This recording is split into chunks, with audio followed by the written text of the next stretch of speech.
करेंगे और हम लोग इस व्यवस्था को दुरुस्त करने का पूरा प्रयास करेंगे। अगर व्यवस्था दुरुस्त नहीं होगी तो हम लोग इसके एक बड़ा आंदोलन के लिए हम लोग तत्पर रहेंगे, अपनी पूरी आवाज़ सरकार तक पहुँचाने का काम करेंगे। चूँकि बच्चे बार बार कहना चाहिए, बच्चों का भविष्य के साथ खिलवाड़ नहीं करे शिक्षा विभाग। धन्यवाद।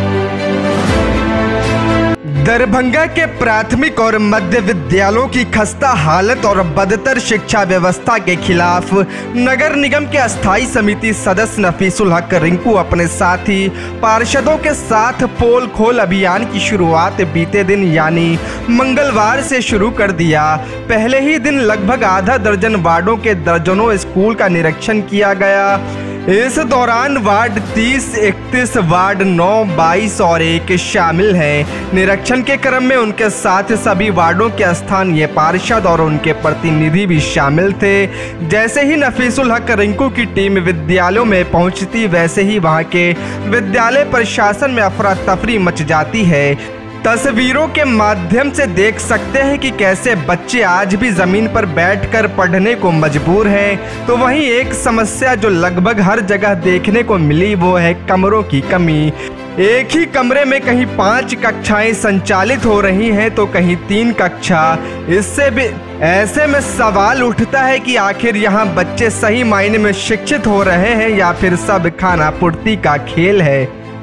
अभी आप लोग शहर के कई विद्यालयों का निरीक्षण किए, जिसमें आपका भी वार्ड था, इसके अलावा वार्ड 1 है और अन्य वार्ड में भी क्या कमियां आप लोग को देखने मिली और इसके पीछे का मकसद क्या था? पहले तो मैं अपने नफीसुल हक रिंकू जी को बहुत बहुत धन्यवाद देना चाहते हैं कि नगर निगम में ये हमारे शिक्षा समिति के अस्थायी समिति में मेंबर चुन के आए हैं और आज इन्होंने इनका जो पहल था कि विद्यालय से नगर निगम के क्षेत्र में जो भी विद्यालय हैं उनका निरीक्षण करने का हमको फ़ोन पे सूचना सुबह में दिए हैं।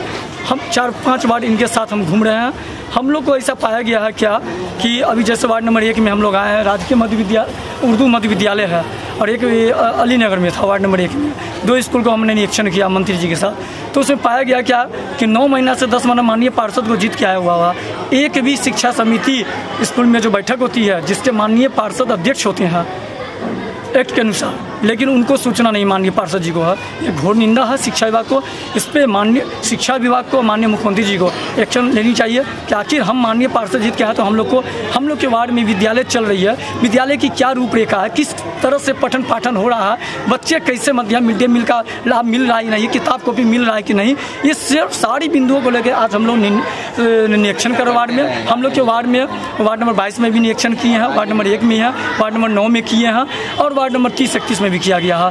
तो घोर कमी प्रिंसिपल को हम लोग थोड़ा सा सुझाव दिए हैं कि माननीय पार्षद अध्यक्ष होते हैं उनको नेक्स्ट टाइम से जब भी शिक्षा समिति की बैठक उनको बुलाइए और प्रस्ताव कोई भी फैसला लेते हैं तो निर्णय लीजिए। इसके अलावा और क्या मूलभूत सुविधाओं का आपको अभाव देखने को मिला? देखिए, सबसे बड़ा जो अभी तक हम 4-5 वार्ड का निरीक्षण किया उसमें मेन पाया गया क्या कि एक विद्यालय है और एक विद्यालय में एक भवन मात्र है। एक भवन में 4-5 क्लास 7 क्लास के बच्चे पढ़ रहे हैं, कोई नीचे में बैठ के पढ़ रहे हैं, मतलब बोरा बिछा करके, कोई भी टेबल कुर्सी है। ये घोर कमी है। अभी ये शहर की स्थिति है तो आप इससे अंदाज़ा लगा सकते हैं। आपके माध्यम से हम कहना चाह रहे हैं तो ग्रामीण परिवेश में क्या स्थिति होगी विद्यालय का। इसको लेकर आप लोग आगे क्या कुछ करने वाले हैं? बस माननीय हम लोग का बोर्ड का बैठक होती है, अस्थायी समिति की बैठक, मंत्री जी से हम आग्रह निवेदन है कहेंगे कि आप इस मामले पर गंभीर से लेकर के जिलाधिकारी से मिलिए, शिक्षा विभाग को लिखिए और कड़ा जो विद्यालय के प्रति होता है अपना रुख एक्शन लेने का काम करें।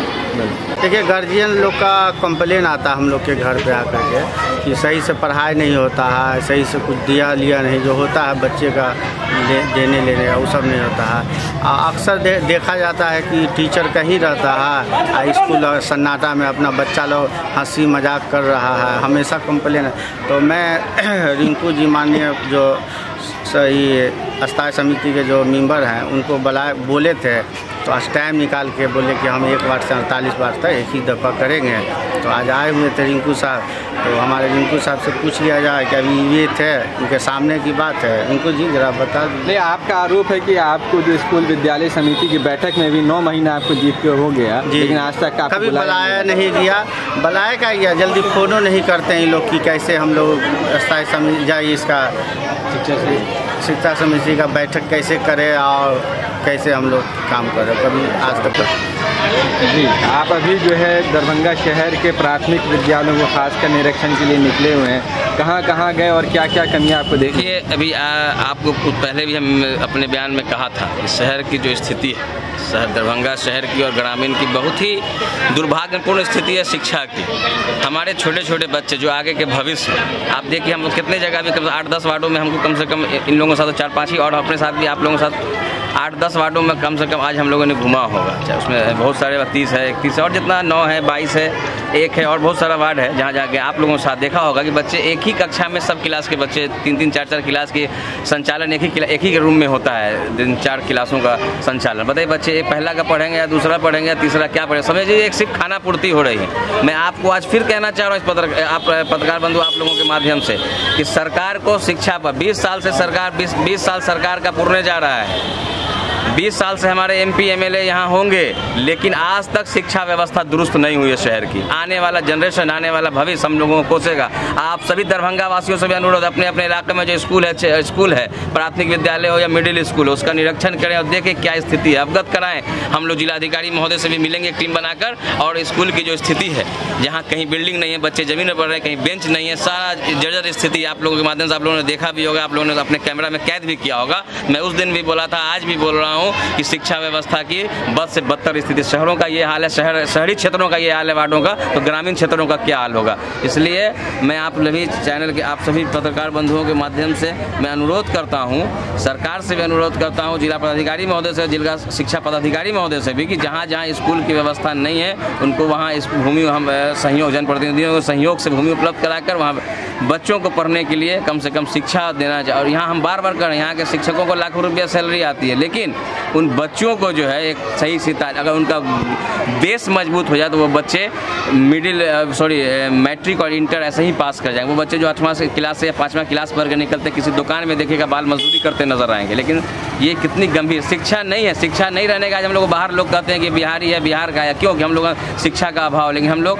बच्चों को अगर सही शिक्षा नहीं दे पा रहे हैं, इसमें हम लोगों का, हम जितने भी स्थानीय छोटे जनप्रतिनिधि हो, बड़े जनप्रतिनिधि हो और जिला प्रशासन हो, शिक्षा विभाग के जो प्रशासन है, और सारे लोगों की कमियां हैं। इसलिए शिक्षा विभाग से मैं अनुरोध करता हूं, वैसे स्कूलों का निरीक्षण कराकर जहां बच्चे जमीन में पढ़ रहे हैं, जहां बेंच नहीं है, जहां बोर्ड पुराना बोर्ड चल रहा है, आज डिजिटल बोर्ड चल रहा है, पुराना बोर्ड, उन सब चीज़ों को दुरुस्त कर, खाली रंग पुताई से नहीं होगा। शिक्षा समिति की टाइम टू टाइम बैठक हो और सारे शहर के जो जिम्मेदार हैं वो लोग भी शिक्षा पर, बच्चों के सरकारी स्कूलों पर शिक्षा पर ध्यान दें, ताकि बच्चों का उज्जवल भविष्य की हम लोग कामना कर सकें। क्या आपका ये अभियान आगे भी इसी प्रकार जारी रहेगा? देखिए, हम लोगों का बस एक ही चीज़ है, हम सारे जितने भी हम लोग जिम्मेदार नागरिक होने के भी नाते कि हम लोग का दायित्व बनता है कि हमारे छोटे छोटे बच्चे अच्छी शिक्षा ग्रहण कर लें। इसके लिए हम लोग तो कहाँ नहीं, बड़े बड़े पदाधिकारियों से भी मिलकर अपनी बात रखेंगे, शिक्षा पदाधिकारी से मिलकर उनके, और हम सरकार को भी लिख कर अपनी बातें करेंगे। लेकिन अगर फिर भी सुधार नहीं आता है और ये निरीक्षण का कार्यक्रम हम लोग का चलता रहेगा, बीच में भी कुछ फेस्टिवल के वजह से स्कूलें बंद होगी, उसके बाद स्कूल खुलेगा तब भी हम लोग निरीक्षण करेंगे और हम लोग इस व्यवस्था को दुरुस्त करने का पूरा प्रयास करेंगे। अगर व्यवस्था दुरुस्त नहीं होगी तो हम लोग इसके एक बड़ा आंदोलन के लिए हम लोग तत्पर रहेंगे, अपनी पूरी आवाज़ सरकार तक पहुँचाने का काम करेंगे। चूँकि बच्चे बार बार कहना, जो उन बच्चों का भविष्य के साथ खिलवाड़ नहीं करे शिक्षा विभाग। धन्यवाद।